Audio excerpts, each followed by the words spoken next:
ওমর ডাক দিয়া বলে কোন সে আয়াত? ইহুদি ডাক দিয়া বলেন আল-ইয়াওমা আকমালতু লাকুম দীনাকুম ওয়া আতমামতু আলাইকুম নি'মাতি ওয়া রাদিতু লাকুমুল ইসলাম দীনান। তোমাদের জন্য আল্লাহ দ্বীনকে পরিপূর্ণ করে দিয়েছেন। একটা আয়াত একটা বাণী। ওমর ডাক দিয়া বলেন এই আয়াত যেদিন অবতীর্ণ হয় সেদিন কি কি ঘটেছে আমি সমস্ত কিছুই জানি। রাসূল সাল্লাল্লাহু আলাইহি ওয়াসাল্লাম যখন সাহাবায়ে কেরামের সাথে বিদায় হজ্জের ভাষণ দিয়া নিজের শয়ন কক্ষে চলে যায়, ওদিক দিয়ে সমস্ত সাহাবায়ে কেরাম আনন্দ উদযাপন করে। সাহাবায়ে কেরাম এত আনন্দ, তাদের চেহারায় এত উৎফুল্লতা ভাব, প্রফুল্লতা ভাব, তারা এত আনন্দিত কারণ আমাদের জন্য দ্বীন ইসলামকে আল্লাহ পরিপূর্ণ করে দিয়েছে। এই দিনকে কোন ধর্মে পরিপূর্ণ করেন নাই, হিন্দু ধর্মকে কারোর জন্য পরিপূর্ণ করেন নাই। পৃথিবীর ভিতরে খ্রিস্টান, ইহুদি, চাকমা, বক্সি কারোর ধর্ম আছে, কোন ধর্মের জন্য পরিপূর্ণ করেন নাই। আল্লাহ কেবলমাত্র বিন্দুমাত্র একমাত্র ইসলামকে মনোনীত করে কোরআনে ঘোষণা করেন ইন্নাদ দীনা ইনদাল্লাহি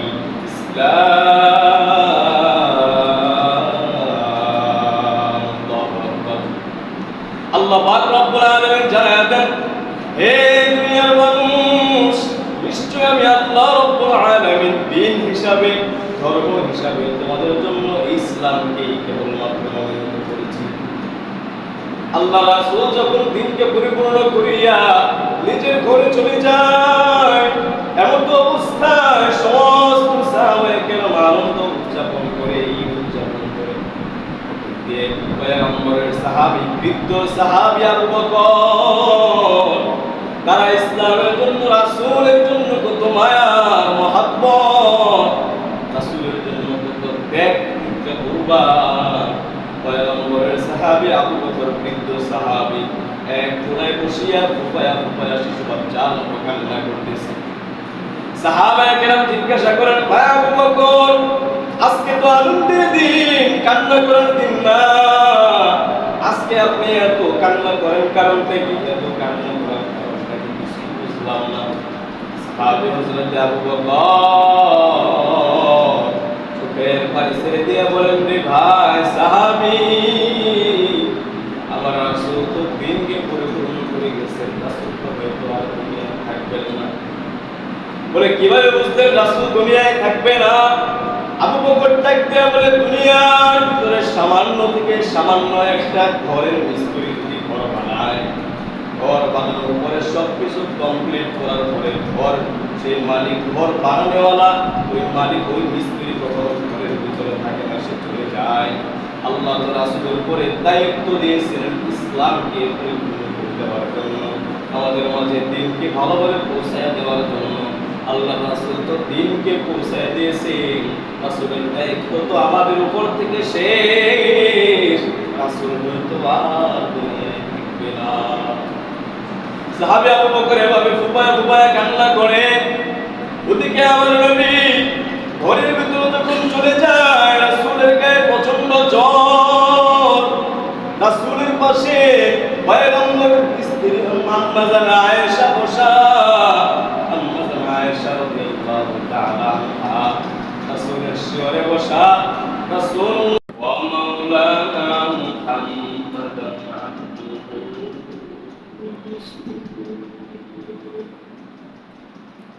الذي أرسله الله تبارك وتعالى في كلامه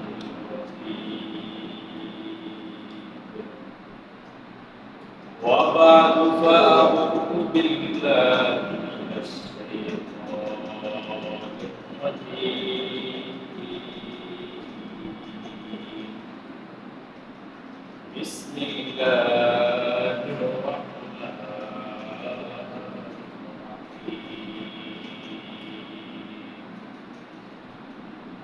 اليوم أكملت لكم دينكم وأتممت عليكم نعمتي ورضيت لكم الإسلام دينا صدق الله مولانا العظيم وصدق رسوله النبي الكريم ونحن على ذلك من الشاهدين الشاكرين الذاكرين والحمد لله رب العالمين परेशानी में तेरे कदम पे दरिया कर दिया परेशानी में तेरे कदम पे दरिया कर दिया दिल का रोशन कर दिया तो बीना कर दिया मोहम्मद ने आकर कुफ्र को मिटाया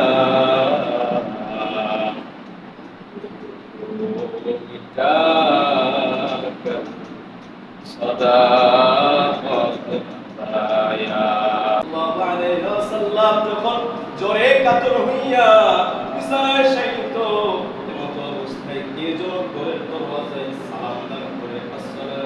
السلام عليك يا رسول الله الصلاة والسلام عليك يا حبيب الله এভাবে যখন সালাম প্রদান করে আম্মা জান ফাতিমা রাদিয়াল্লাহু তাআলা আনহা তিনি তাকে দেখলেন ঘরের চতুর্দিক গুলো থরথর করে কেঁপে ওঠে রাসূলকে ডাক দিয়ে বলেন আব্বা জান কে যেন দরজার ভিতরে সালাম দেয় ও আল্লাহর রাসূল কে যেন দরজায় সালাম করে আর ঘরের দরজাগুলো কেঁপে ওঠে ঘরটা কেঁপে ওঠে পুরো জমিনটা কেঁপে ওঠে রাসূলুল্লাহ সাল্লাল্লাহু আলাইহি ওয়াসাল্লাম চোখের পানি ছেড়ে দিয়ে বলেন রে ফাতিমা একটু করে বুঝবা একটু করে তুমি ইতিম হয়ে যাইবা তুমি তোমার পিতাকে হারাইবা হাসান হুসাইন তার নানাকে হারিয়ে ফেলবে আয়েশা তার স্বামীকে হারিয়ে ফেলবে একটু করে বুঝবা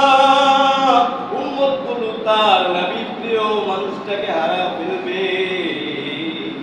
আম্মা জান ফাতিমা রাদিয়াল্লাহু তাআলা আনহার কথা বলে যায় রাসূলুল্লাহ সাল্লাল্লাহু আলাইহি ওয়াসাল্লাম বলেন ওই দরওয়াজার সামনে মালাকুল মউত হাজির তাকে প্রবেশ করাও দুনিয়ার ভিতরে আল্লাহ রাব্বুল আলামিন কোন মানুষের ইন্তকালে বা মালাকুল মউতকে অনুমতি প্রদান করেন না যে তার কাছে যাইবা তার অনুমতি নিয়ে যাইবা একমাত্র কেবলমাত্র একজন মানুষের বেলায় আল্লাহ তাআলা অনুমতি দিতে বলেছেন সে হলো আমার নবী সাইয়্যিদুল মুরসালিন সুবহানাল্লাহ রাসূলুল্লাহ সাল্লাল্লাহু আলাইহি ওয়াসাল্লামের কাছে ফেরেশতা আজরাইল হাজির রাসূলকে জান কবজ করবে রাসূলের উপর যখন হাত দিয়ে জান কবজ করবে এমন তো অবস্থায় রাসূল ডাক দিয়ে বলেন ভাই জিবরাইল তুমি তো আমার জানকে কবজ করবা তুমি তো আমার জানকে নিয়ে নিবা তার আগে তোমার কাছে জবাব চাই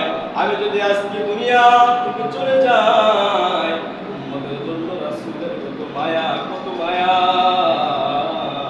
আল্লাহ রাসূল সাল্লাল্লাহু আলাইহি ওয়াসাল্লাম জিবরাইলকে ডাক দিয়ে বলেন ও জিবরাইল আমি যদি আজকে জমিন থেকে চলে যাই এতদিন তো আমি আমার উম্মতের পাহারাদারি করেছি আমি যদি তার দুনিয়া থেকে চলে যাই আমার উম্মতগুলো তো আবার কষ্ট হয়ে যাবে আমার উম্মতগুলো তো আবার সেই অগ্নিকুণ্ডের দ্বার করতে চলে যাবে আইয়ামে জাহিলিয়াতের যুগে চলে যাবে তুমি আল্লাহর কাছ থেকে অনুমতি নিয়ে আসো আল্লাহর কাছ থেকে এই কথার ওয়াদা নিয়ে আসো আমি যদি দুনিয়ার জমিন থেকে চলে যাই আমার আল্লাহ কি আমার উম্মতের রাহবারি করবেন কিনা রাসূলুল্লাহ সাল্লাল্লাহু আলাইহি ওয়াসাল্লামের কথা শুনিয়া ফেরেশতা জিবরাইল আল্লাহর কাছে আবার হাজির আল্লাহ রাব্বুল আলামিন ডাক দিয়া বলেন ফেরেশতা জিবরাইল আবার কি জিবরাইল ডাক দিয়া বলে আপনার হাবিব তো আসতে চায় আপনার হাবিবের জন্য জান্নাতের গেটগুলো এত সুসজ্জিত করে সাজায় আসলাম আপনার হাবিব তো আসতে চায় না তার উম্মতকে ছেড়ে আপনাকে বলেছেন যদি আপনি তার উম্মতের জিম্মাদারি নেন তাহলে রাসূল আল্লাহ রাব্বুল আলামিন আপনার সামনে চলে আসবেন আল্লাহ বলেন যা জিবরাইল আমি নিয়ে দিছি উম্মতের জিম্মাদারি, আমার বান্দাগুলোকে আমি দেখে রাখবো। তুমি আমার প্রিয় নবীকে জানায়া দাও, এই উম্মতে মুহাম্মাদীগুলো যদি আমি আল্লাহ রাব্বুল আলামিনের হুকুম মুআফিক জীবন পরিচালনা করে ভিতরে তাদের গুনাহের পরিসীমা যতটুকুই থাকুক না কেন, গুনাহ করতে করতে করতে করতে তার 20 বছরের জিন্দেগি, 30 বছরের জিন্দেগি, 40, 50, 60, 70, 80 বছর, 90, 100 বছরের জিন্দেগিতে তোমরা যদি গুনাহ করিয়া এক পর্যায়ে যদি বান্দাগুলো আমি আল্লাহর কাছে 2 ফোঁটা চোখের পানি ফেলায়া, আমি আল্লাহর কাছে 2 হাত তুলে জারি করে, আমি আল্লাহ রাব্বুল আলামিন ওই বান্দার চোখের পানি নাকের ডগায় পৌঁছানোর আগে যদি পানিটা মাছির মাথা পরিমাণ হয়, আমি আল্লাহ রাব্বুল আলামিন তার জীবনের সমস্ত গুনাহকে মাফ করে দিব। আল্লাহ রাব্বুল আলামিন শুধু তাই বলেন না, আপনার উম্মত যদি মৃত্যুর পূর্বে ঈমানের সহিত একবার কালিমা তাইয়্যিবা পাঠ করে, একবার কালিমা তাইয়্যিবা পাঠ করার কারণে আল্লাহ রাব্বুল আলামিন তার সেই ঈমানের সহিত মৃত্যুবরণ করার কারণে আল্লাহ তার আমলনামা তার বিনা হিসাবে তিনি জান্নাত নসিব করে দিবে। সুবহানাল্লাহ। আল্লাহ পাক রব্বুল আলামিন আপনাকে আমাকে সকলকে আল্লাহ পাকের খাস বান্দা জিয়ারতের উদ্দেশ্যে চলে গেছে। আল্লাহ পাক রব্বুল আলামিন বিশ্বের সমস্ত মুসলমানদের হজকে কবুল ও মঞ্জুর করুন, সকলে বলি আমিন। সাথে সাথে আপনাকে আমাকে সবাইকে আল্লাহ পাক রব্বুল আলামিনের ঘর জিয়ারত করার তৌফিক দান করুন। এই আল্লাহ রব্বুল আলামিনের ঘর জিয়ারত করার জন্য যদি মনের ভিতরে খুব আগ্রহ তৈরি হয়, তাহলে বেশি বেশি আল্লাহ তাআলার নিকট দোয়া করা।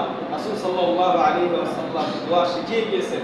রাসূল বলেছেন, আল্লাহুম্মা ওয়াফিকনা ফি জিয়ারাতিল হারমাইন, আল্লাহুম্মা ওয়াফিকনা ফি জিয়ারাতিল হারমাইন, যে আল্লাহ আপনি আমাকে আপনার হারাম শরীফ, আপনার ঘর বাইতুল্লাহ জিয়ারত করার তৌফিক দান করেন। আল্লাহ পাক রব্বুল আলামিন বেশি বেশি এই দোয়াগুলো পাঠ করার তৌফিক দান করুন। আপনাকে আমাকে সকলকে সবাইকে খাঁটি মুমিন বান্দা হিসেবে আল্লাহ তাআলার কাছে যাওয়ার তৌফিক দান করুন, সকলে বলি আমিন। আখিরু দাওয়ানা আলহামদুলিল্লাহ।